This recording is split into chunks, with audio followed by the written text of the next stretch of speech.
जी अस्सलाम वालेकुम। कैसे हैं बच्चों? फिट हैं? सब खैरियत से हैं? आज हम स्टार्ट करने लगे हैं केमिस्ट्री का एटॉमिक स्ट्रक्चर का lecture number 2, as physics lecture number 2। इसमें हम स्टार्ट करेंगे एटॉमिक स्ट्रक्चर का। एटॉमिक स्ट्रक्चर का टॉपिक है atomic models. Different atomic models पढ़ेंगे और फिर हम आगे एटॉमिक स्ट्रक्चर की तरफ भी आएंगे। तो बेटा ये जो एटॉमिक स्ट्रक्चर है ऑब्वियसली ये थोड़ा सा मुश्किल टॉपिक है और हम आपको इजी करके बहुत सारी चीज़ें स्किप करा सकते हैं, आपके सिलेबस के लेवल से बहुत बियॉन्ड है, लेकिन मैं चाहता हूँ कॉन्सेप्ट समझ में आए। सिलेबस में है या नहीं है, जब आप पढ़ेंगे तो आपको कुछ समझ में आएगा और बड़ी क्लासेस में पढ़ेंगे तो आपको सब चीज़ें समझ में आएंगी।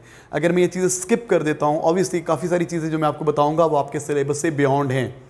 मैं बता दूंगा कि ये एग्ज़ाम में आएगी, ये एग्ज़ाम में नहीं आएगी, लेकिन कॉन्सेप्ट क्लियर करने के लिए उनका जानना ज़रूरी है, इसलिए हम उनको डिस्कस करेंगे।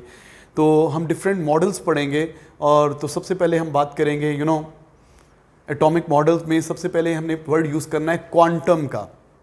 क्वांटम फिजिक्स का टॉपिक है बेसिकली। क्वांटम बेसिकली हमने जो एटॉमिक मॉडल पढ़ना है वो पढ़ना है quantum atomic model, quantum mechanical model. हमने जो केमिस्ट्री में एटम का मॉडल पढ़ना है वो क्वांटम मैकेनिकल मॉडल पढ़ना है। अब आप कहेंगे क्वांटम क्या बोला है? क्वांटम का नाम तो सुना होगा, यस, क्वांटम का नाम भी सुना होगा। क्वांटम निकला है क्वांटा से। क्वांटा का मतलब होता है पर्टिकुलर वैल्यू।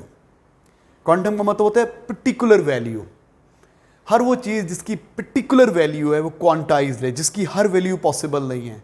क्या मतलब ये कि आप मार्केट से चिप्स लेने जाते हैं, चिप्स पैकेट में बंद है। छोटा पैकेट है 10 रुपये वाला, 20 रुपये वाला, 50 रुपये वाला, 100 रुपये वाला, पैकेट्स में बंद है ना। पैकेट्स के अंदर एक पर्टिकुलर वैल्यू है, ये पर्टिकुलर वैल्यू क्वांटाइज्ड वैल्यू है। लेकिन अगर आपको चिप्स खुले मिल जाएं, बोरी में पड़े हो, आप कहेंगे मुझे 10 ग्राम दे दो, मुझे 20 ग्राम दे दो, मुझे 80.5 ग्राम दे दो, मुझे 100.99 ग्राम दे दो, दे देगा वो आपको। Every value is possible. अगर एवरी वैल्यू इज पॉसिबल है तो ये क्वांटाइज नहीं है, ये कंटिन्यूअस है। क्वांटम का मतलब होता है पर्टिकुलर वैल्यूज, या फिजिक्स में A2 में पढ़ेंगे क्वांटम फिजिक्स, ठीक है। लेकिन यहाँ पे चूंकि हमने पढ़ना है, पहले चैप्टर में ही आ गया, अब वो एकदम से ये इसमें आए और इतनी मुश्किल बातें कर रहे हैं। एग्जाम में क्वांटम नहीं पूछेगा आपसे, लेकिन चूंकि हम क्वांटम मैकेनिकल मॉडल पढ़ेंगे तो उसका जानना जरूरी है मेरा बेटा। बेसिकली केमिस्ट्री का ये चैप्टर पता कब होना चाहिए? जब A2 की फिजिक्स पढ़ रहे हैं आप, तो फिर आपका ये चैप्टर होना चाहिए। लेकिन मैं थोड़ी बेस बना देता हूँ ताकि आपको कुछ चीज़ें समझ में आए। रट्टे कम लगाने पड़ेंगे पुत्र, लेकिन कम लगाने पड़े। तो क्वांटम का मतलब होता है पर्टिकुलर वैल्यूज। जो चिप्स पैकेट्स में बंद होकर मिलते हैं उनकी पर्टिकुलर वैल्यू है। जो दूध डब्बों में मिलता है ना, वो क्वार्टर लीटर है, हाफ लीटर है, 1 लीटर है, 1.5 लीटर है, क्वांटाइज्ड वैल्यूज। जो खुला दूध है आप जितना मर्जी खरीद लें, कंटिन्यूस वैल्यूज। इसी तरीके से अगर आपने इस फ्लोर से, इस ग्राउंड फ्लोर से इस फर्स्ट फ्लोर पे जाना है, आपके पास स्लोप अवेलेबल है। ये स्लोप है, आप स्लोप पे चढ़ के भी जा सकते हैं। वो होती है ना कहाँ पे, हॉस्पिटल्स में व्हील चेयर्स के लिए स्लोप बनी होती है। अगर स्लोप भी यूज़ कर सकते हैं और आप स्टेयर्स भी यूज़ कर सकते हैं। स्टेयर्स यूज़ कर सकते हैं। बेटा अगर आप स्लोप यूज़ कर रहे हैं तो आपकी हाइट की ये वैल्यू भी पॉसिबल है, ये वैल्यू भी पॉसिबल है, ये वैल्यू भी पॉसिबल है, ये वैल्यू भी पॉसिबल है। Every value is possible. आपकी हाइट कंटिन्यूस है, आपकी हाइट कंटिन्यूसली चेंज हो रही है। आप हाइट की कोई भी वैल्यू अटेन कर सकते हैं। लेकिन सीढ़ियों पे अगर आप जा रहे हैं, या तो आप इस सीढ़ी पे खड़े होंगे, आप इस सीढ़ी पे खड़े होंगे। इन दोनों के दरमियान में आप खड़े नहीं हो सकते। इन दोनों के दरमियान हाइट आपकी नहीं हो सकती। या नीचे वाली सीढ़ी पे खड़े होंगे या ऊपर वाली सीढ़ी पे खड़े होंगे, ठीक है ना। तो सीढ़ियों में हाइट की क्वांटाइज्ड वैल्यूज हैं। क्वांटम में क्वांटाइज्ड चीजें होती हैं। अब यहाँ पे क्या आ गई? जो क्वांटाइज, ये सब एटॉमिक पार्टिकल्स में कैसे आ गई? इलेक्ट्रॉन पे चार्ज, किसी भी बॉडी पे जो चार्ज होता है वो इलेक्ट्रॉन के आने या इलेक्ट्रॉन के जाने की वजह से होता है ना। अगर इलेक्ट्रॉन आ जाते हैं तो नेगेटिव चार्ज, इलेक्ट्रॉन चले जाते हैं तो पॉजिटिव चार्ज। कितना चार्ज आता है? 1 इलेक्ट्रॉन लॉस करेगा तो 1 पॉजिटिव चार्ज, 2 इलेक्ट्रॉन लॉस करेगा तो 2 पॉजिटिव चार्ज, 3 इलेक्ट्रॉन लॉस करेगा तो 3 पॉजिटिव चार्ज, 4 होगा तो 4 पॉजिटिव चार्ज। कभी ऐसा होगा 3.5 इलेक्ट्रॉनिक चार्ज आए? नहीं होगा ना। 3.7 भी नहीं होगा, 2.9 भी नहीं होगा, या 2 होगा या 3 होगा। तो चार्ज की वैल्यू क्या है? क्वांटाइज्ड का मतलब होता है पर्टिकुलर वैल्यू, स्पेसिफिक वैल्यू। अब हम बात करेंगे यहाँ पे क्वांटम मॉडल की, तो हम बात करेंगे इलेक्ट्रॉन के ऑर्बिट जो होते हैं, शेल जो होती है वो भी क्वांटाइज्ड है, उसकी एनर्जी भी क्वांटाइज्ड है, और बहुत सारी चीज़ें फजूल चीज़ें सब क्वांटाइज्ड है, उनकी शेप भी क्वांटाइज्ड है। पर्टिकुलर वैल्यूज होती हैं, हर शेप भी नहीं ले सकता। तो यहाँ पे हम ये चीज़ें पढ़ेंगे, इसलिए मैंने आपको बताया। क्वांटम आपसे एग्जाम में नहीं पूछेगा, तो अगर आप लिखना चाहें तो लिख सकते हैं। Quantum means particular values. Quantum means particular values. particular values, not all the values. It is opposite to continuous, in which every value is possible. It is opposite to continuous, in which every value is possible. For example, charge is quantized, energy is quantized, charge quantized है, energy quantized है.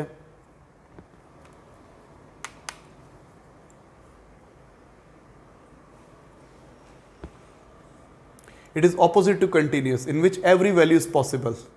For example, charge is quantized, energy is quantized, etc.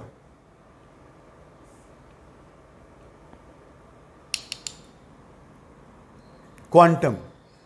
अच्छा बेटा, quantum का मतलब, क्योंकि word use करना है हमने पढ़ना है क्वांटम नंबर्स और ये वो.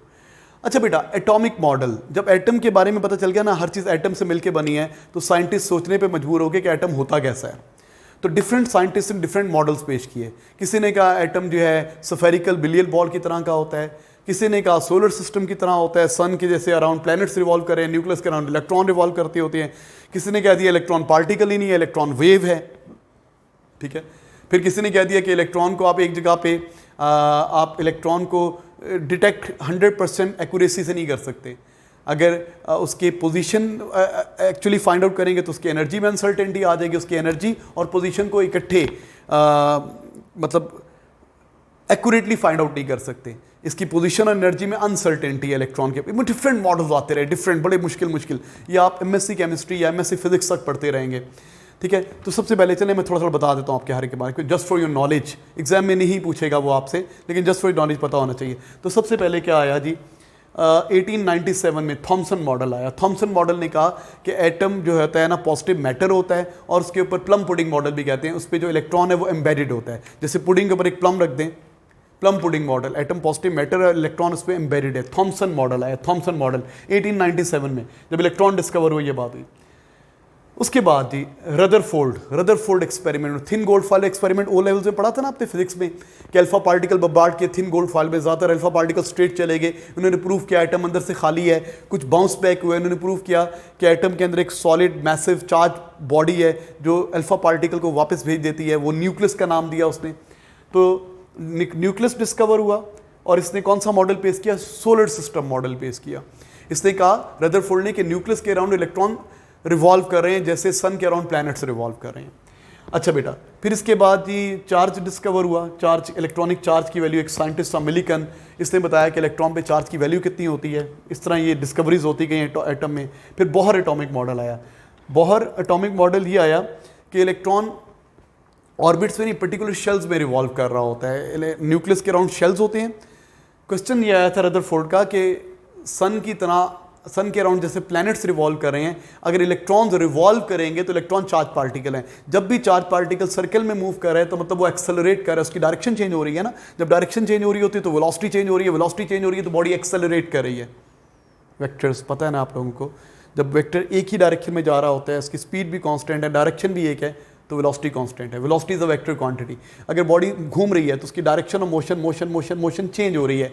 जब डायरेक्शन चेंज हो रही है तो वेलोसिटी चेंज हो रही है. और वेलोसिटी का चेंज होना क्या होता है, बॉडी एक्सेलरेट कर रही है. और एक्सेलरेट, जब कोई चार्ज पार्टिकल एक्सेलरेट कर रहा होता है तो वो इलेक्ट्रोमैग्नेटिक वेव्स एमिट करता है. तो होगा क्या, जब इलेक्ट्रॉन न्यूक्लियस के अराउंड घूम रहे होंगे तो लगातार एनर्जी एमिट करते रहेंगे, उनकी एनर्जी कम होगी, उनका रेडियस कम होते होते वो न्यूक्लियस में जाकर टक्कर मार के ख़त्म हो जाएंगे. तो इसमें रदरफोर्ड मॉडल में ये ड्रॉबैक आया. रदरफोर्ड इसका आंसर नहीं दे पाया कि इलेक्ट्रॉन क्यों नहीं टक्कर मारते. तो बोहर ने कहा, ये जानना जरूरी नहीं, मैं अपने नॉलेज के लिए बता रहा हूँ. बोहर ने कहा कि इलेक्ट्रॉन पर्टिकुलर शेल्स में रिवॉल्व करते हैं. जब तक इलेक्ट्रॉन के L11 शेल्स होते हैं, जब तक इलेक्ट्रॉन एक पर्टिकुलर शेल में रहता है, ना एनर्जी एब्जॉर्ब करता है, ना एनर्जी एमिट करता है, एक पर्टिकुलर शेल में रिवॉल्व करता रहता है. हाँ, एनर्जी मिलती है तो लोअर एनर्जी शेल से या लो एनर्जी लेवल से हाई एनर्जी लेवल में चला जाता है और ऑर्बिट करने लग जाता है, और फिर वो एक्साइटेड हो जाता है. और जब इलेक्ट्रॉन नीचे आता है तो जितनी एनर्जी एब्जॉर्ब की थी उतनी एनर्जी एमिट करता है. ये आप A2 फिजिक्स में पढ़ेंगे, Bohr atomic model.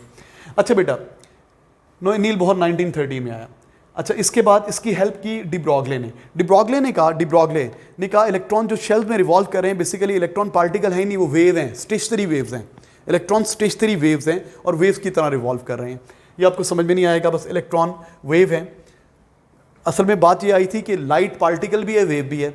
Light particle की तरह भी बिहेव करती है, वेव की तरह भी बिहेव करती है. तो साइंटिस्ट ने सोचा जब लाइट की डुअल नेचर है तो मैटर को भी तो जब लाइट पार्टिकल की तरह बिहेव कर सकती है तो मैटर लाइट की तरह, वेव की तरह क्यों नहीं बिहेव कर सकता? उन्होंने एक्सपेरिमेंट किया और कामयाब हो गए, तो ये प्रूव हो गया मैटर वेव होता है। आप भी वेव हो, मैं भी वेव हूँ, एक इलेक्ट्रॉन भी वेव है। तो यहाँ से वेव अप्रोच निकली कि वेव पार्टिकल डुअलिटी बोलते हैं इसको।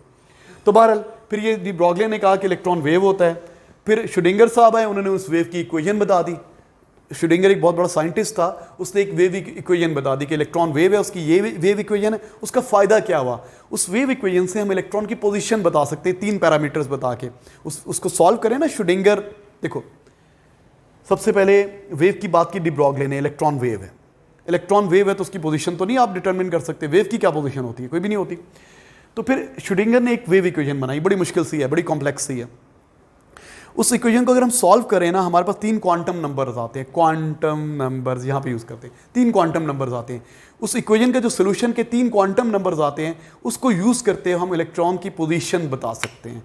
इलेक्ट्रॉन की पोजीशन बता सकते हैं, या उसके ऑर्बिटल का शेप, साइज, जिस ऑर्बिटल में रिवॉल्व कर रहा है उसके बारे में बता सकते हैं इसको सॉल्व करते हुए। अच्छा, फिर एक साइंटिस्ट आया हाइजेनबर्ग। हाइजेनबर्ग का बड़ा मशहूर प्रिंसिपल है हाइजेनबर्ग अनसर्टेनिटी प्रिंसिपल। ये इलेक्ट्रॉन से रिलेटेड है कि इलेक्ट्रॉन के आप पोजीशन और एनर्जी साइमल्टेनियसली एक्यूरेटली नहीं बता सकते। अगर पोजीशन एक्यूरेटली बताओगे तो एनर्जी में अनसर्टेनिटी आ जाएगी, एनर्जी एक्यूरेटली बताओगे तो पोजीशन में अनसर्टेनिटी आ जाएगी। तो हाइजेनबर्ग अनसर्टेनिटी प्रिंसिपल निगेट करता है कि इलेक्ट्रॉन पर्टिकुलर ऑर्बिट पे रिवॉल्व कर रहे हैं। इसका मतलब है ये तो इलेक्ट्रॉन की पोजीशन अगर पर्टिकुलर ऑर्बिट पे जा रहे हैं तो प्रिडिक्टेबल पोजीशन है। तो उससे क्या हाइजेनबर्ग ने कहा ये बात नहीं हो सकता, क्लाउड की तरह होता है, क्लाउड की तरह होता है। आप नहीं बता सकते इधर है कि इधर है कि इधर है कि इधर है कि इलेक्ट्रॉन की तरह हम बता ही नहीं सकते। एक पर्टिकुलर ऑर्बिट में रिवॉल्व नहीं कर रहे, पर्टिकुलर शेल में रिवॉल्व कर रहे। अच्छा, बहरहाल तो इसके बाद न्यूट्रॉन बाद में डिस्कवर हुए। ये सब कहानियाँ पहले ही चल रही थी। चैडविक था 1932, इसने न्यूट्रॉन डिस्कवर किया। तो मैंने आपको मोटा मोटा बताया ये एटॉमिक मॉडल्स जो डिस्कवर हुए।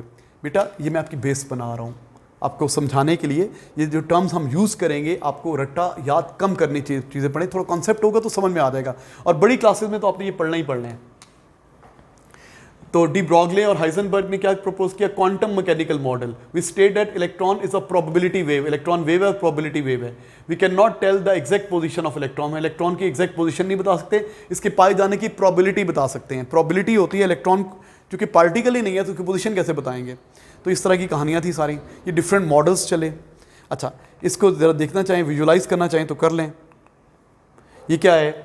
सबसे पहले आया कि atom is just like billiard ball. ये एटॉमिक मॉडल है, billiard ball model, plum pudding model. Atom is just like a ball, ये मॉडल आया। उस वक्त इलेक्ट्रॉन भी डिस्कवर नहीं हुए थे। अच्छा, उसके बाद आया ये प्लम पुडिंग मॉडल। अब ये आएगा प्लम पुडिंग, थॉमसन मॉडल कि इलेक्ट्रॉन क्या है? ये ब्लू वाला इलेक्ट्रॉन है, रेड वाला पॉजिटिव मैटर है। इलेक्ट्रॉन इसमें एम्बेडेड है, इलेक्ट्रॉन इसमें एम्बेडेड है। इसके लिए फिर रदरफोर्ड ने एक्सपेरिमेंट किया और उससे फिर ये मॉडल पेश किया, solar system model. Solar system model पेश किया। इलेक्ट्रॉन, ये न्यूक्लियस था रेड वाला, ब्लू वाला इलेक्ट्रॉन है, उसके अराउंड इलेक्ट्रॉन रिवॉल्व कर रहे हैं और इलेक्ट्रॉन को घूमते घूमते टक्कर मार देनी चाहिए। इसका आंसर नहीं दे पाया रदरफोर्ड कि क्या है जी, न्यूक्लियस के अराउंड इलेक्ट्रॉन रिवॉल्व कर रहे हैं और आहिस्ता आहिस्ता उसको ख़त्म हो जाना चाहिए। ये था रदरफोर्ड एटॉमिक मॉडल। बोहर ने कहा कि न्यूक्लियस के अराउंड शेल्स होते हैं, KLMN शेल्स हैं। ये मुश्किल है। इलेक्ट्रॉन एक पर्टिकुलर शेल में रिवॉल्व करे, ना एनर्जी एब्जॉर्ब करे ना एनर्जी इमिट करे। अब ये एनर्जी दे रहा हूँ मैं इसको, एनर्जी। ये जब इसको टक्कर मारेगा कोई, ये फोटोन है तो ये एटम एक्साइटेड हो गया और ये डी एक्साइट हो गया। समझ में नहीं आ रहा। ये जो चीज़ें आ रही हैं ना, ये एनर्जी पैकेट्स हैं, इनको बोलते हैं फोटॉन्स। ये फोटोन आ रहा है, इलेक्ट्रॉन एब्जॉर्ब करेगा, लो एनर्जी ऑर्बिट से हाई एनर्जी ऑर्बिट पे चला गया, हाई एनर्जी शेल में चला गया और अब ये वापस आया तो इसने ये फोटोन एमिट किया। एनर्जी पैकेट, जितनी एनर्जी एब्जॉर्ब करेगा उतनी एनर्जी एमिट करेगा। बोहर एटॉमिक मॉडल है। इलेक्ट्रॉन पर्टिकुलर शेल्स में रिवॉल्व कर रहे हैं। इसको मैं रोक के बताता हूँ। Electrons are revolving in a particular shell. Nucleus के अराउंड शेल्स हैं, इलेक्ट्रॉन पर्टिकुलर शेल में रिवॉल्व कर रहे हैं। जब तक एक शेल में रिवॉल्व करते हैं वो न्यूक्लियस को टक्कर नहीं मारते, उसी शेल में रहते हैं। शेल्स की जो रेडियस है वो क्वांटाइज्ड है, पर्टिकुलर वैल्यूज हैं। इसका रेडियस है, इसका रेडियस है, इसका रेडिएशन की पर्टिकुलर वैल्यू है। हर रेडियस पॉसिबल नहीं है। ये एनर्जी आती है, इलेक्ट्रॉन एनर्जी एब्जॉर्ब करता है तो लो एनर्जी शेल से हाई एनर्जी शेल में चला जाता है। ये K शेल से निकल के L में, M में, N में, O में, P में चला जाता है। शेल्स ये आप डिटेल में पढ़ेंगे, A2 फिजिक्स में पढ़ेंगे, बोहर एटॉमिक मॉडल। तो डोंट यू वरी, वैसे ही बता रहा हूँ। इसके बाद डी ब्रॉय आया। डी ब्रॉगले ने कहा इलेक्ट्रॉन वेव है जी, इस तरह की चीज़ है वेव। आप कहेंगे ये वेव कैसी है? ये स्टेशनरी वेव है। गिटार स्ट्रिंग को प्लग करो ना तो इस तरह का पैटर्न बनता है, इस तरह का पैटर्न बनता है, या इस तरह का पैटर्न बनता है, यूँ रिवॉल्व कर रहा होता है। ये भी वेव है, डिस्टर्बेंस है जो रुकी हुई है। ये देखो, ये रुकी हुई है डिस्टर्बेंस। इलेक्ट्रॉन वेव की तरह है, हर जगह पे प्रेजेंट है। इलेक्ट्रॉन ये नहीं कि इस जगह इधर है, हर जगह पे प्रेजेंट है। और ये स्टेशनरी वेव है, ये डी ब्रॉय मॉडल है। इलेक्ट्रॉन वेव है और ये स्टेशनरी वेव है, डी ब्रॉय मॉडल, इससे इलेक्ट्रॉन को वेव कहा। ये डिफरेंट एवोल्यूशन चल रही है। फिर इसके बाद हाइजेनबर्ग, डी ब्रॉगले और श्रोडिंगर, उनके बाद उन्होंने जो मॉडल पेश किया, इलेक्ट्रॉन वेव है, स्टेशनरी वेव है, रुकी हुई वेव है। ये जब एएस में वेव्स पढ़ लेंगे आपको समझ में आ जाएगा मैं क्या बता रहा हूं। गिटार स्ट्रिंग भी एक वेव की तरह होता है ना, ये वेव की तरह होती है, ऑसिलेट, वेव एक डिस्टर्बेंस होती है, ये डिस्टर्बेंस है। अच्छा भी, इसके बाद है श्रोडिंगर मॉडल। उसने कहा न्यूक्लियस के अराउंड इस तरह पर्टिकुलर ऑर्बिट नहीं होते बल्कि ऑर्बिटल्स होते हैं, शेल्स होते हैं, यू नो। ये ब्लूइश रीजन क्या बता रहा है, जितना ज़्यादा ब्लूइश है उतना इलेक्ट्रॉन की फाइंड करने की प्रोबेबिलिटी ज़्यादा है, यू नो। इनकी डिफरेंट शेप्स होती हैं, ऑर्बिटल्स की डिफरेंट शेप्स होती हैं, न्यूक्लियस के अराउंड डिफरेंट ऑर्बिटल्स हैं। श्रोडिंगर मॉडल आया, ये इलेक्ट्रॉन क्लाउड है, रेड वाला न्यूक्लियस है, ये इलेक्ट्रॉन क्लाउड है, इसकी डिफरेंट शेप्स हैं, डंबल शेप है।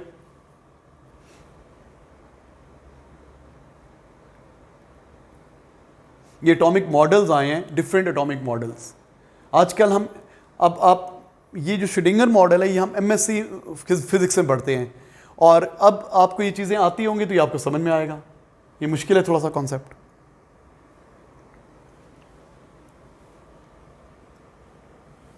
हाँ जी, ये एक्साइटेड स्टेट सेंस की जो समझ में नहीं आ रही, नज़र भी नहीं आ रहा, इसकी ब्राइटनेस भी कम है, इससे नज़र नहीं आ रहा। चलें छोड़ें, ये डिफरेंट एटॉमिक मॉडल्स। तो अभी तक हमने क्या पढ़ा है, मैंने आपको ये बताया कि एटम की तो बात कर ली थी ना। तो साइंटिस्ट ये जानना चाहते थे एटम कैसा है, तो उनकी थिंकिंग कहाँ से चली। देखो हमने एटम को आज तक नहीं देखा, अभी तक नहीं देखा, और ये 1800 से लगे हुए हैं एटम्स कैसा है, और डिफरेंट प्रिडिक्शंस आ रही हैं। कोई एटॉमिक मॉडल किसी डेफिनेशन को मानता है, किसी को गलत साबित हो जाती है, फिर अब नया मॉडल आ जाता है, फिर नया मॉडल आ जाता है। अभी भी कोई ऐसा मॉडल नहीं है जो बहुत ज़्यादा 100% चीज़ों को बताता हूँ। हम कभी इधर से किधर शिफ्ट होते रहते हैं, लेकिन मोस्टली जो आजकल चल रहा है वो कौन सा मॉडल, क्वांटम मैकेनिकल मॉडल है, कि हम कहते हैं इलेक्ट्रॉन वेव है। तो ये जितनी भी कहानियाँ बताई आपके नॉलेज के लिए बताई। अब का टॉपिक इंपॉर्टेंट है। पहले हम बात करते थे ऑर्बिट की। इलेक्ट्रॉन ऑर्बिट में रिवॉल्व करता है। ऑर्बिट पे रिवॉल्व करता है तो उसका मतलब क्या हुआ, या तो यहाँ पर होगा, या यहाँ पर होगा, या यहाँ पर होगा, यहाँ पर होगा, यहाँ पर होगा, यहाँ पर होगा। ऑर्बिट की तो फिक्स पोजीशन होती है ना। तो अब कॉन्सेप्ट है ऑर्बिट नहीं है भाई, क्या है जी, ऑर्बिटल्स हैं। What are orbitals? ऑर्बिटल वो रीजन है जहाँ पे इलेक्ट्रॉन के फाइंड करने की प्रोबेबिलिटी ज़्यादा है। ऑर्बिटल क्या होता है? It is a region in which finding the probability of finding of electron is maximum. ये एक रीजन होता है, 3 डायमेंशनल स्पेस होती है जहाँ पे इलेक्ट्रॉन के पाए जाने की प्रोबेबिलिटी होती है। इलेक्ट्रॉन को फाइंड नहीं कर सकते क्योंकि इलेक्ट्रॉन वेव है। इलेक्ट्रॉन वेव है। हम पार्टिकल की तरह बात कर रहे होते हैं, जब आप बहुत छोटे आते हैं ना, छोटे लेवल पे बात करते हैं, तो हम यही बात करते हैं कि इलेक्ट्रॉन पार्टिकल नहीं, इलेक्ट्रॉन वेव है। So what is meant by orbital? लिखेंगे आप, अब शुरू करेंगे। When it is confirmed that electron have wave property, then concept of electrons are revolving in an orbit is abolished. कि जब हमें पता चल गया इलेक्ट्रॉन वेव है तो एक ऑर्बिट पे घूमने वाला चक्कर तो खत्म हो गया। फिर हमने क्या कहा, no it is assumed that electron revolve in the orbitals. Electron orbitals में रिवॉल्व करते हैं, ऑर्बिटल्स में घूम करते हैं। ऑर्बिटल क्या है? Orbital is a 3D space in which probability of finding electron is maximum. Orbital 3D space है। जैसे आप रिंग पकड़ लेना, वो सर्कल होता है, और एक शेल पकड़ने, शेल फुटबॉल का जो शेल होता है, शेल चारों तरफ 3D, वो इस तरह की चीज़ होती है। वो शेल होता है, फिर उसके सब शेल्स होती हैं, उनकी डिफरेंट शेप्स होती हैं, ऑर्बिटल्स। तो जब ये कंफर्म हो गया कि इलेक्ट्रॉन की वेव लाइक प्रॉपर्टीज़ हैं, तो फिर इलेक्ट्रॉन का ऑर्बिट करने का मकसद तो खत्म हो गया। इलेक्ट्रॉन पर्टिकुलर वो रेडियस के ऑर्बिट में रिवॉल्व नहीं कर रहा, बल्कि पर्टिकुलर शेल में रिवॉल्व कर रहा है। यूं भी हो सकता है, यूं भी हो सकता है, यूं भी, चारों तरफ से हो सकता है, 3 डायमेंशनल स्पेस। तो ऑर्बिटल क्या होता है? Orbital is a 3D space in which finding of electron, in which probability of finding of electron is maximum. Basically electron एक प्रोबेबिलिटी वेव है, और उसकी फाइंडिंग करने की प्रोबेबिलिटी, उसकी फाइंड करने की प्रोबेबिलिटी जहाँ पे ज़्यादा होती है, उस स्पेस का नाम दे दिया ऑर्बिटल्स। ऑर्बिटल क्या होता है? ऑर्बिटल एक 2 डायमेंशनल स्पेस नहीं होता, 3 डायमेंशनल स्पेस होता है, जिसपे इलेक्ट्रॉन के फाइंड करने की मैक्सिमम प्रोबेबिलिटी होती है। अच्छा, orbitals have different sizes. Different orbitals के डिफरेंट साइजेस होते हैं, इनकी शेप्स होती हैं, इनकी ओरिएंटेशन होती हैं। Quantum number describe these orbitals. ये जो क्वांटम नंबर पढ़ेंगे ना आप जो क्वांटम नंबर पढ़ते हैं, आप पढ़ते हैं ना S P D F orbitals हैं, ये उनकी शेप को बताते हैं। एस ऑर्बिटल है तो सफेरिकल शेप है, पी ऑर्बिटल है तो डम्बल शेप है। ऑर्बिटल 3D स्पेस होती है जहां पे इलेक्ट्रॉन के पाए जाने की मैक्सिमम प्रोबेबिलिटी होती है। अच्छा बेटा, what is the difference between orbit and orbital? Orbit और ऑर्बिटल में क्या डिफरेंस है? ऑर्बिट क्या होता है? It is a well defined circular path, well defined circular path, well defined. जैसे ट्रेन की रेल्स जो होती हैं वो वेल डिफाइंड पाथ है, ट्रेन ने वहीं से गुजरना है। ऑर्बिट होगा तो बेसिकली इलेक्ट्रॉन होता, पार्टिकल होता तो वहीं से गुजरना था। तो बेसिकली हम कहते हैं ऑर्बिट नहीं, ऑर्बिटल है। ऑर्बिटल क्या है? It is a region of space around the nucleus where electron is most likely to be found. Electron को एग्जैक्टली तो फाइंड आउट ही नहीं कर सकते ना, हाइजेनबर्ग अनसर्टेनिटी प्रिंसिपल है कि इलेक्ट्रॉन को आप एग्जैक्टली फाइंड आउट नहीं कर सकते उसकी पोजीशन।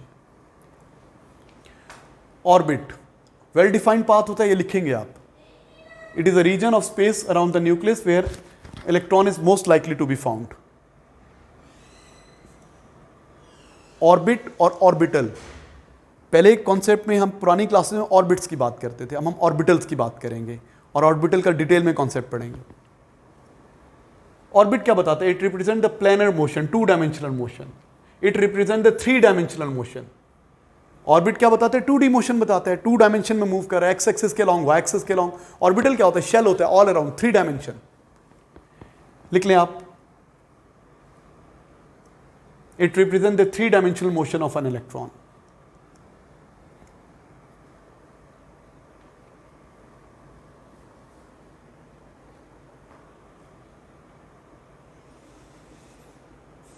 अच्छा भी, फिर पहले हम क्या पढ़ते थे? The maximum number of electron in orbit is 2n square where n stand for number of orbit. मतलब अगर k शेल है तो n1 है, l शेल है तो n2 है।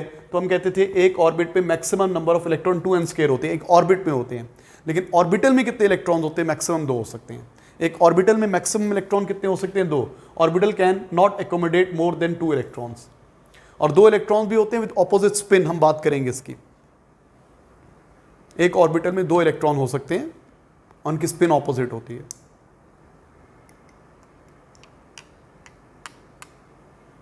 अच्छा, ऑर्बिटल क्या होते हैं? They are circular in shape. Orbits क्या होते हैं? Circular in shape. ऑर्बिटल्स क्या होते हैं? इनकी डिफरेंट शेप्स होती हैं। एस ऑर्बिटल की स्फेरिकल शेप है, पी ऑर्बिटल की डम्बल शेप है, ठीक है, इनकी डिफरेंट शेप्स होती हैं। डी ऑर्बिटल की डबल डम्बल होती है, एफ ऑर्बिटल की 8 फोल्ड कॉम्प्लेक्स स्ट्रक्चर होता है। तो डिफरेंट ऑर्बिटल्स के डिफरेंट स्ट्रक्चर्स होते हैं मेरा बेटा।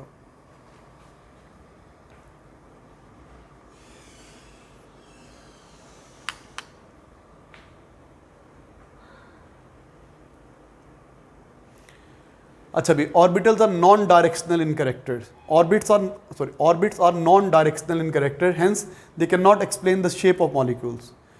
ऑर्बिट से आप मॉलिक्यूल की शेप के बारे में नहीं बता सकते। ऑर्बिटल्स जो होते हैं ना, एक्स एक्सिस के अलॉन्ग है कि वाई एक्सिस के अलॉन्ग है। एस ऑर्बिट की कोई शेप नहीं होती, नॉन डायरेक्शनल होता है। लेकिन जो पी ऑर्बिटल होता है डम्बल, या तो एक्स एक्सिस के अलॉन्ग होगा या वाई एक्सिस के अलॉन्ग होगा। तो हम वो डिफाइन करते हैं शेप को। ऑर्बिट का कॉन्सेप्ट से आप एटम की शेप को नहीं चेक कर सकते कि डिटरमिन कर सकते। लेकिन ऑर्बिटल से, orbitals except s orbital will have directional character, hence they can account for the shape of molecule. अब मॉलिक्यूल की शेप को प्रिडिक्ट कर सकते हैं ऑर्बिटल्स का कॉन्सेप्ट यूज करके, ऑर्बिट का कॉन्सेप्ट यूज करके नहीं कर सकते। और concept of well defined orbit is against Heisenberg uncertainty principle. Heisenberg ने ये बताया था, मैं बार बार बताता हूं, हाइजेनबर्ग अनसर्टेनिटी प्रिंसिपल ये है कि आप किसी भी इलेक्ट्रॉन की पोजीशन और एनर्जी को श्योरली नहीं बता सकते।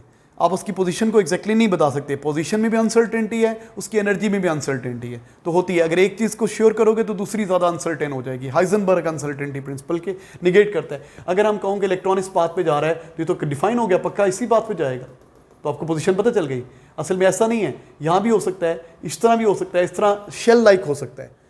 तो concept of orbital in accordance with Heisenberg uncertainty principal. तो अगर फुटबॉल की सरफेस पे जाना है, रिंग की तरह नहीं जाना एक ही जगह पे बार बार फुटबॉल पे कभी इधर भी जा सकते हैं, कभी इधर भी 3 डायमेंशन में जाना है, तो ये हम पता तो नहीं है ना किधर हो सकता है। तो ये हाइजेनबर्ग अनसर्टेनिटी को वैलिडेट कर रहा है ऑर्बिटल का कॉन्सेप्ट। तो हम पहले बात करते थे इलेक्ट्रॉन डिफरेंट ऑर्बिट्स में, उनके ऑर्बिट होते हैं इलेक्ट्रॉन के, न्यूक्लियस के अराउंड डिफरेंट ऑर्बिट्स होते हैं, वेल डिफाइंड पाथ होते हैं। अब हम कहेंगे वेल डिफाइंड पाथ नहीं होते, बल्कि 3 डायमेंशन स्पेसेस होती हैं। उन 3 डायमेंशन स्पेसेस को हम क्या बोलते हैं? ऑर्बिटल्स। क्या बोलते हैं इनको? ऑर्बिटल्स। अभी तक हमने काम की क्या बात की? अभी तक काम की, पहले तो मैंने कहानियां बताई ना कि एटम में जी क्वांटम का वर्ड यूज होता है। क्वांटम का मतलब होता है पर्टिकुलर वैल्यूज। जो पैकेट से चीज़ बंद होती है वो क्वांटम होती है, क्वांटाइज्ड होती है। यहाँ पे कैसे आएगी भाई? किसी भी बॉडी पे जो चार्ज होता है वो क्वांटाइज्ड होता है। जो इलेक्ट्रॉन की एनर्जीज होती है वो क्वांटाइज्ड पर्टिकुलर वैल्यूज होती हैं। जो इलेक्ट्रॉन के ऑर्बिट्स होते हैं, शेल्स होते हैं, वो क्वांटाइज्ड होते हैं। हर शेल की वैल्यू पॉसिबल नहीं है, उसका रेडियस पॉसिबल नहीं है। क्लियर? ये बताया। फिर मैंने आपको बताया कि एटम के बारे में पता तो चल गया कि एटम होता है। क्वेश्चन आया एटम कैसा होता है भाई, उसकी शक्ल कैसी होती है, वो दिखना कैसा है? तो उसके बारे में डिफरेंट कॉन्सेप्ट आते गए। फिर जहाँ से चले हम जी, प्लम पुडिंग मॉडल से चले, फिर सोलर सिस्टम मॉडल आ गया, फिर बोहर का एटॉमिक मॉडल आ गया। फिर उसके बाद जब पता चला कि इलेक्ट्रॉन की जी वेव नेचर भी है, तो वेव नेचर को और उसको मिक्स करके श्रोडिंगर ने और डी ब्रॉगले ने और इसने एक मॉडल बना दिया जिसमें ऑर्बिटल्स इन्वॉल्व हैं, जिसमें हम बार बार ऑर्बिटल्स की बात करेंगे। तो ऑर्बिट और ऑर्बिटल में क्या डिफरेंसेस है मैंने आपको बताया। ऑर्बिट क्या होता है? वेल डिफाइंड पाथ होता है जो इलेक्ट्रॉन रिवॉल्व, अपने कॉपी करना है ये। ऑर्बिटल क्या होता है? It is a region space around the nucleus where electron is most likely to be found. Orbital एक स्पेस होती है जिसमें electrons are most likely to be found. Orbital electron के पाए जाने की प्रोबेबिलिटी होती है, 3 डायमेंशनल स्पेस होती है जहाँ पे इलेक्ट्रॉन के फाइंड करने की मैक्सिमम प्रोबेबिलिटी होती है। और ये 2D मोशन 2D होता है, ये 3D होता है। एक ऑर्बिट में कितने इलेक्ट्रॉन्स हो सकते हैं? 2n²। n is principal quantum number, n is k, अगर शेल है तो n की वैल्यू 1 है, l शेल है तो n की वैल्यू 2 है। तो इसमें इतने हो सकते हैं। ऑर्बिटल में खाली 2 इलेक्ट्रॉन्स हो सकते हैं। वो सर्कुलर शेप के होते हैं, इनकी डिफरेंट शेप्स होती हैं। इसकी स्फेरिकल शेप होती है, बाकी डम्बल शेप होती है, डिफरेंट की डिफरेंट शेप्स होती हैं। ऑर्बिट का कॉन्सेप्ट जो होता है, मॉलिक्यूल की शेप को प्रिडिक्ट नहीं कर सकते आप। ऑर्बिटल के कॉन्सेप्ट से मॉलिक्यूल की शेप को प्रिडिक्ट कर सकते हो। ये against the Heisenberg uncertainty principle है, ये in accordance with the Heisenberg uncertainty principle है। Is it clear to you? ये समझ में आया आपको? नहीं समझ में आया तो याद करें इसको, ठीक है? केमिस्ट्री में याद करने वाली चीज़ें काफ़ी सारी मिलेंगी आपको। तो नेक्स्ट बेटा, नेक्स्ट क्या है? नेक्स्ट अब हम पढ़ेंगे quantum mechanical model of an atom. Quantum mechanical model की बात करेंगे। पहले क्या था जनाब? हमें पता चल गया कि मेटल की डुअल नेचर है। भाई इलेक्ट्रॉन ने वेव की तरह बिहेव कर लिया, इलेक्ट्रॉन पागल हो गए, वेव भी बन गए। इलेक्ट्रॉन पार्टिकल भी हैं, इलेक्ट्रॉन वेव की तरह भी बिहेव करते हैं। इलेक्ट्रॉन डिफ्रैक्ट करते हैं, diffraction of wave, O level से पढ़ा था तुमने। वेव की प्रॉपर्टी है डिफ्रैक्शन, इलेक्ट्रॉन डिफ्रैक्ट हो जाते हैं, इसका मतलब इलेक्ट्रॉन वेव भी हैं। तो पता चल गया इलेक्ट्रॉन की डुअल नेचर है। तो जब इलेक्ट्रॉन की डुअल नेचर है, खाली पार्टिकल नेचर नहीं है, तो हमें इलेक्ट्रॉन की वो मॉडल पेश करना चाहिए ना जिसमें मैटर की प्रॉपर्टीज़ भी आए और वेव की प्रॉपर्टीज़ भी आए। तो जो क्वांटम मैकेनिकल मॉडल है वो दोनों को कंसीडर करके, दोनों को, वेव नेचर को भी और पार्टिकल नेचर को भी कंबाइन करके एक एटॉमिक मॉडल देता है जो सबसे ज़्यादा चीज़ों को डिफाइन कर रहा है, प्रूव कर रहा है कि वो सही है। अच्छा भी क्या था जी dual nature of matter? Matter is mass that is particle but it also behaves like wave. This is known as dual nature of matter. Matter mass है, पार्टिकल है, लेकिन ये वेव की तरह भी बिहेव करता है। इलेक्ट्रॉन डिफ्रैक्ट करते हैं, डिफ्रैक्शन वेव का फिनोमेना है। तो भाई इलेक्ट्रॉन पार्टिकल है, मैटर है, तो डिफ्रैक्शन ऑफ वेव से प्रूव हो गया कि इलेक्ट्रॉन की वेव नेचर भी है। तो हमें एक ऐसा मॉडल चाहिए जो पार्टिकल नेचर और वेव नेचर दोनों को कंसिडर करे, दोनों को जहन में रख के कोई मॉडल हो। पहले जो क्लासिकल मॉडल था ना, वो इलेक्ट्रॉन की पार्टिकल नेचर बताता था। क्लासिकल मैकेनिक्स जो थी ना, क्लासिकल मैकेनिक्स जो पुराना पढ़ रहे थे, वो क्या करता था? Successful for the motion of macroscopic object, जो क्लासिकल है, बड़ी चीज़ों की मोशन को जो डिस्क्राइब कर रहे हैं, fails to apply to the microscopic particle. Electron motion को नहीं एक्सप्लेन कर पा रहा, डुअल नेचर को बिल्कुल एक्सप्लेन नहीं कर पा रहा। जो क्लासिकल मैकेनिक्स थी, जो न्यूटोनियन मैकेनिक्स थी फिजिक्स में, वो बड़ी बड़ी मोशन को डिस्क्राइब करती थी, लेकिन छोटे पार्टिकल के मोशन को, जिनकी वेव नेचर भी उनको डिस्क्राइब नहीं करती थी, उनको डिस्क्राइब करने के लिए कौन सा मॉडल आ गया? The branch of science that takes into the account the dual behaviour is called quantum mechanics. Quantum mechanics आ गई। क्वांटम का वर्ड इसलिए मैंने बताया था, क्वांटम का मतलब क्या है? Particular values. Quantum mechanical model क्या करता है? ये दोनों nature, wave nature and particle nature को रखते हुए, जहन में रखते हुए एटॉमिक मॉडल पेश करता है। The quantum mechanics is applied to macroscopic object, macroscopic पे भी एप्लीकेबल है और ये माइक्रोस्कोपी पे भी एप्लीकेबल है। ये छोटे लेवल पे भी एप्लीकेबल है और बड़े लेवल पे भी, दोनों चीज़ पे अप्लाई हो जाती है, ये दोनों लेवल पे अप्लाई हो जाती है। क्वांटम मैकेनिकल मॉडल जो है ना, वो दोनों लेवल पे अप्लाई हो जाता है। क्वांटम मैकेनिकल मॉडल क्या है, जो कि इलेक्ट्रॉन की वेव नेचर को भी ज़हन में रखता है, पार्टिकल को नेचर को भी, फिर एक मॉडल बनाता है। क्वांटम मैकेनिकल मॉडल में हम पढ़ेंगे quantum numbers, quantum numbers, quantum mechanics में पढ़ेंगे क्वांटम नंबर्स। जी बेटा, तो बेसिकली हुआ क्या, बोहर ने कहा कि इलेक्ट्रॉन पर्टिकुलर शेल्स में रिवॉल्व कर रहे हैं ना, इस तरह शेल्स में रिवॉल्व कर रहे हैं। इलेक्ट्रॉन न्यूक्लियस के अराउंड शेल्स हैं, के शेल, एल, एम, एन, ओ, पी, ये शेल्स में रिवॉल्व कर रहे हैं। इलेक्ट्रॉन पर्टिकुलर शेल में रिवॉल्व कर रहे हैं। इस शेल को रिप्रेजेंट किया, पहले शेल को के शेल का, इसका क्वांटम नंबर n, इसको बोलते हैं principal quantum number, n2, n3, ये के शेल है, l है, m है, n, o, p। The Bohr atomic model was one-dimensional model that used the quantum number to describe the distribution of electron in an atom. इसने सिर्फ एक quantum number की बात की। बोहर ने क्वांटम की बात की कि पर्टिकुलर शेल्स होते हैं ना, उनका पर्टिकुलर रेडियस होती है, पर्टिकुलर वैल्यूज को बोलते हैं क्वांटाइज्ड वैल्यू। बोहर ने क्वांटम की बात की लेकिन बहुत डिटेल में नहीं की, उससे सिर्फ एक क्वांटम नंबर से क्या, जो कि काफ़ी नहीं है। तो बोहर ने कहा इलेक्ट्रॉन पर्टिकुलर शेल्स में रिवॉल्व करते हैं। पहले शेल को बोला जी n1, n होता है प्रिंसिपल क्वांटम नंबर, n की वैल्यू 1 होगी, 0.5 नहीं हो सकती, 0.8 नहीं हो सकती, या 2 होगी, या 3 होगी, या 4 होगी। के शेल के लिए n की वैल्यू 1 है, l के लिए n की 2 है, l के लिए 3 है, एंड सो ऑन। तो लेकिन ये सब चीज़ें डिस्क्राइब नहीं कर पाई। तो फिर हमने क्या किया, शुडिंगर ने बताया कि बेसिकली एक quantum number is not enough to define the orbital of an atom. उसने कहा कि बेसिकली 3 क्वांटम नंबर्स होते हैं जो किसी ऑर्बिटल की शेप को, उसकी इलेक्ट्रॉन की ऑर्बिटल की शेप को, साइज को, पोजीशन को बताते हैं। 3 क्वांटम नंबर होते हैं और एक चौथा क्वांटम नंबर भी होता है जो उसकी डिफरेंट ओरिएंटेशन को बताएगा। मैं एक्सप्लेन करता हूँ।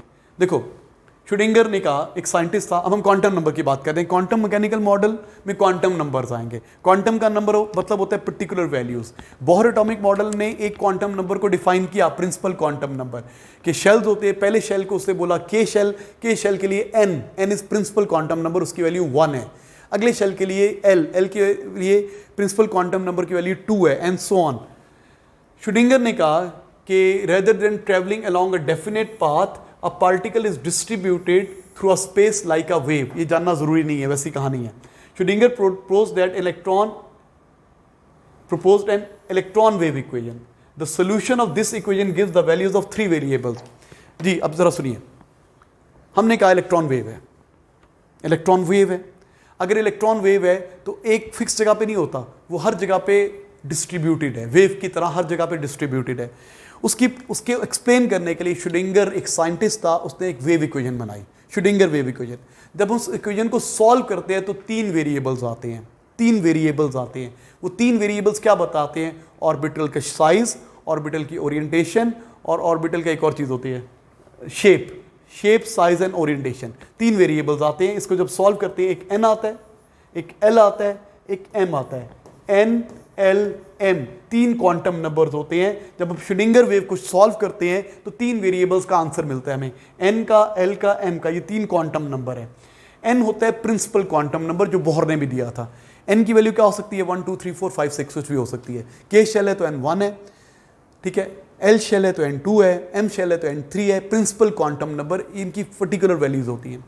अच्छा, l क्या है, what is l? l is azimuthal या एंगुलर मोमेंटम क्वांटम नंबर।